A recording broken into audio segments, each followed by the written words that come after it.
You know, something I've had to work on lately, which is, and my wife says this to me all the time. She's like, we're not good business people because we're too nice in the sense of like, if a person owes us money, it's like, oh, just pay whenever. Yeah. Or we sometimes undercharge what we should. You know?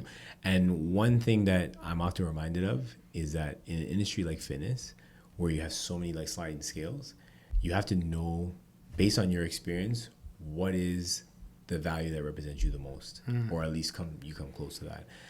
Because I'm more of a focus on the person first. Like even when we talk about when I have a consultation with somebody, in their mind they're thinking, how much does this cost?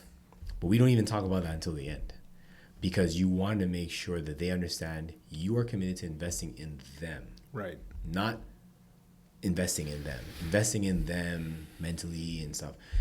And when they're able to see that, now whatever you present to them, they go, for sure, I'm gonna invest in this. So you don't have to focus on the main area first and then go into everything else, because people, once they hear a price of something, they go, wow, $100, and they're always thinking $100, but they're not thinking about what you're trying to tell them, right? So I'd rather let's silence that for a second, and we'll get into that after.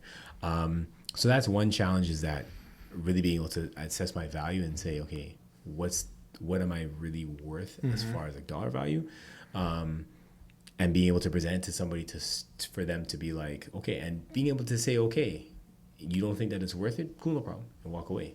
Right. Which I have no problem doing now. Whereas before in the past, you might have been like a car salesman. Like, okay, wait. Let me see what I can do. Let me talk to my manager. Let me talk to my boss, and I go home, or I was like, what the heck, man? Like, we have to eat, But it's identifying that, like really seeing, where do you land? Like some people are just not meant to be business owners. Yeah. Because they don't understand the dynamic of, I gotta charge you and I gotta do this because of these factors here, but I want to help you. Right. Some focus more on that and less on this, and some do the opposite.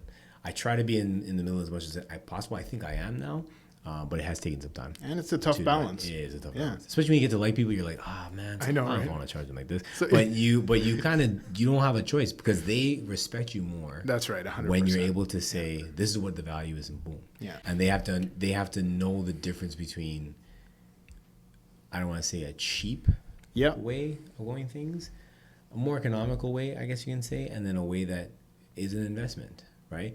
And it's seeing things from both perspectives and understanding that, okay, if you start out with an initial investment, you may not have to go the economical way repeatedly, because now once you've established kind of like a pattern, you grow as a person. You go, oh, okay, I don't need to do I can eliminate those things, because typically when a person, from what I've found, and I could be wrong, when they go the route of, I'm just going to do videos, I'm going to do this, I'm going to do that, that's great, nothing wrong with that. Hey, it's free, it's available to you, right? But you have no coaching. And if you have no coaching, you have no direction, you're just kind of doing random things. So it's like, I'm going to do this video, and I'll do this one, and I'll just go for like a walk, and I'll start doing handstands randomly, and you start putting these things together thinking that you're getting somewhere, and you're realizing that A, you might be missing out on fundamentals, B, your posture is terrible, and C, the collection of things you're putting together has just been a mishmash of like things you just try to get a deal on, that doesn't lead to ultimately to your goal. Whereas you would save time and energy if you just said, let me invest in this route, go with a coach who's going to direct me for X amount of time, and then once I've accomplished what I need to accomplish from that, I can still refer to them as if I needed help, but now I know which way to go. The picture becomes way clearer. And I aim to do that with all my clients. Is some of them, they stay for extended period of time. Some of them kind of go, I think I got the most out of it now. Cool. Let me continue to help you and supply you with what you need. Right. And you can always come to me anytime. And if they want to do a one-off session, sure, fine. Or maybe they just decide, hey, you know what? I think I need to work out with somebody. And I'm like, sure, I love a workout partner. It's not a problem. Right. That's the type of value that a person can expect when they get a good coach, whether it be me or someone else. When a coaching system is good and they're genuine and they're really invested in you, the person, you can see it in the way that they speak, the way they carry themselves. It's not about the financial of everything. Absolutely. It plays a major role for sure, because it has to. Right. But it's not the main focus. Right. The main focus is, how can I help this person get from A to B? And if all they need is help getting A to B, and they think the momentum that they get from A to B is going to drive them where they need to go to, by all means, let me help them get to A to B, and that's that. Right. And at least you're able to contribute to helping them out, and it just becomes a process. And then they refer people to you.